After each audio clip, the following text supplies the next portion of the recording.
Glory to Jesus Christ.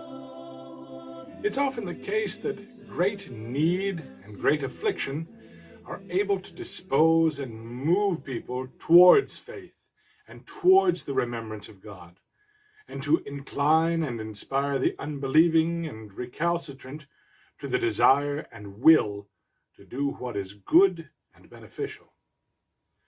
Since we humans are stubborn, and we find virtue very difficult at times, and we're often very little concerned with the salvation of our souls, we must admit that, divine providence permits us all to be wounded by temptations and adversities, afflictions and serious sicknesses, in order that we may turn to God and take every care for our salvation.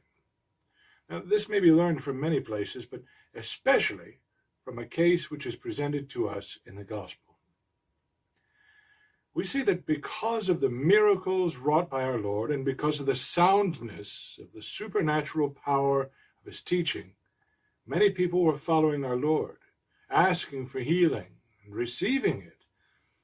And as we read in the gospel, there also came a certain ruler of the synagogue, Jairus by name. Now, he was not an unimportant or unrespected man. He was not simply a certain man from out of the crowd. Rather, he was one who was well-known, wealthy, well-born, prominent. He was well-known among the people. And he comes to our Lord and falls down in supplication before him because he is in need and he's driven by dire necessity. He entreated Christ, the giver of life, because that is his Jairus' 12-year-old daughter, was dying, his only child. And our blessed Lord sets off at once to the house at the entreaty of Jairus. And as our Lord was going to the house in order to heal the young girl, there came his way a woman having, as the gospel relates, an issue of blood, who had also very great faith herself. And drawing near with great fear, this woman who had the issue of blood for 12 years now, she touched the fringe of our Savior's garment, the hem of it, truly believing that if she could just touch him, just the hem of his garment, she would be healed. And she did, and immediately the flow of blood stopped, and she was healed of her infirmity. See, she brought the determined faith of her heart to Christ, Christ who has the power to heal, and immediately she received healing and good health. This suffering woman put aside all doubts about her healing. She was not held back by the thought of how long she had suffered from her affliction. She wasn't discouraged over the inability of the physicians to cure her up to that point. She simply believed in her heart, and she was healed. And the Lord wished to show the faith of this woman who had had this issue of blood. He wished to show her faith and make it known to all, so that others would imitate her, so that we would imitate her, and also so that Jairus would have good hope for the healing of his own daughter. So our Lord turns and asks publicly, inquiring who it was that touched him. He says, "I perceive that virtue is gone out of me." And this very rightly so. Remember, where the holy prophets of old did not have power emanating from themselves, but rather through them, working miracles by divine grace given to them, our Lord Jesus Christ, he is the source of all good and all grace and all virtue, and he has power going out from himself, as from the source, because he is the source. And he heals the infirmities and illnesses of souls and bodies of those who come to him. So the Lord asks, and the woman approaches with all reverence and renders the Lord due honor. And by her confession, she openly announces her healing before all who were there. And our blessed Lord then bestows upon the woman a twofold healing. As he already healed her infirmity, her issue of blood, but he also calms her and heals her in the trembling of her soul, because he says to her, "Daughter, thy faith hath made thee whole. Go in peace." And it's just then that there comes a servant from the house of Jairus, saying not to trouble the Lord, for the young girl had died.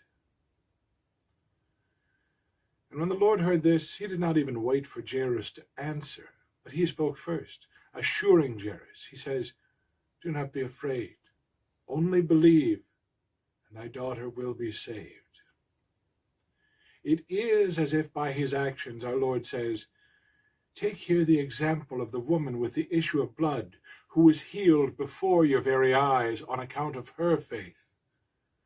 Be like her, and you also will not be left frustrated." So they continue, and then upon arriving at the house of Jairus, our Lord and his companions find the crowd there making a tumult, for the young girl had died. But our Lord addresses them, saying, "She is not dead, but sleepeth." And those who heard him laughed him to scorn. Now our Lord, in his omniscience, knew beforehand that the hearers of this would laugh, and they would not believe when he said, quite truly, that she is not dead, but sleepeth. And he wished us to hear this too, so that we might be all the more firm in our resolve. Because there will be those who will laugh at the very idea that our Lord can perform miracles within us. They laughed at the Master himself. Let us simply go forward as our Lord did, and let's meet the miracle face to face.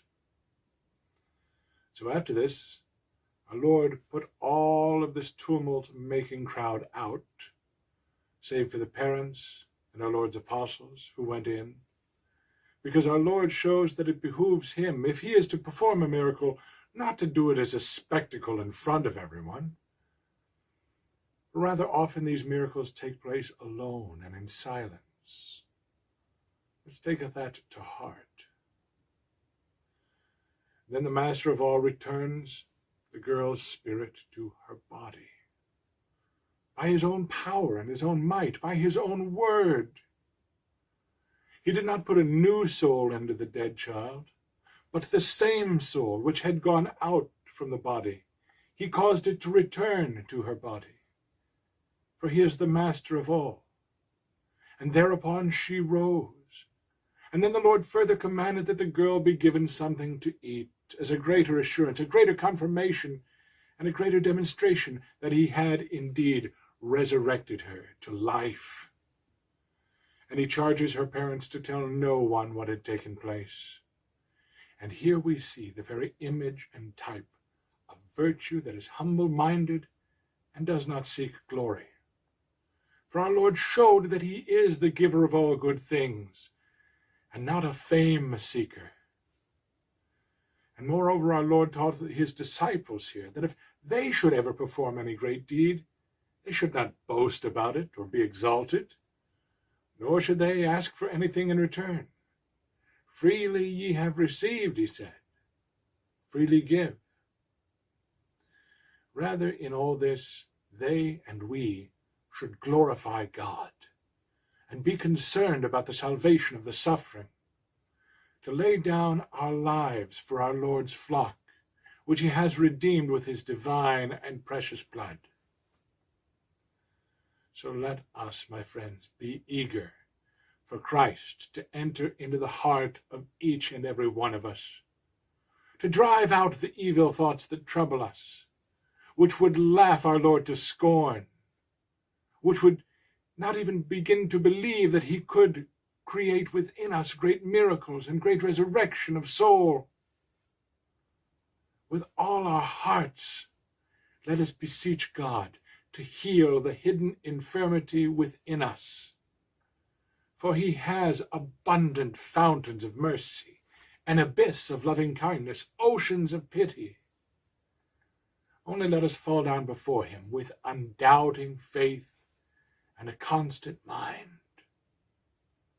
Those who believe rightly and without doubt will be given help, assistance, and salvation from God. For thus is the soul cleansed and granted healing, and thus the soul comes to the enjoyment of the eternal good things, through the grace of the divine physician of souls and bodies, our Lord and King, Jesus Christ.